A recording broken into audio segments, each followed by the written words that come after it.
Volám sa Tomáš Duranský a v tohtoročných komunálnych voľbách sa uchádzam o post starostu obce Miloslavov. Rozhodol som sa kandidovať preto, lebo Miloslavov nie je len miesto, kde bývam. Je to domov, kde žijem so svojou rodinou, kde stretávam susedov, kde vyrastajú naše deti. Všetci cítime, že Miloslav má obrovský potenciál, ale aj výzvy, ktoré treba riešiť poctivo a systematicky. Za posledné roky sa naša obec výrazne zmenila, rastla rýchlo. Rýchly rast prináša otázky, ktoré chcem aktívne riešiť. Moderné fungovanie obce, verejný priestor, jednoducho dosiahnuť to, aby sa tu v obci žilo dobre všetkým generáciám. Verím, že obec sa má viesť rozumne, slušne a s rešpektom k ľuďom. Ako hasič som sa naučil, že žiadny cieľ nedosiahnete sami. Silný tím je základ. Preto nechcem viesť obec z hora nadol, ale spolu s vami. Ponúkam vám jasný plán a poctivú prácu.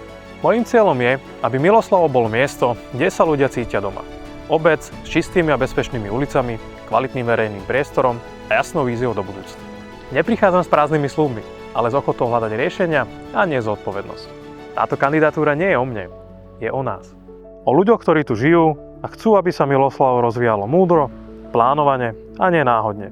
Ak mi dáte vašu dôveru, budem starostom, ktorý je medzi ľuďmi, komunikuje otvorene a pracuje pre obec. Ďakujem za vašu podporu.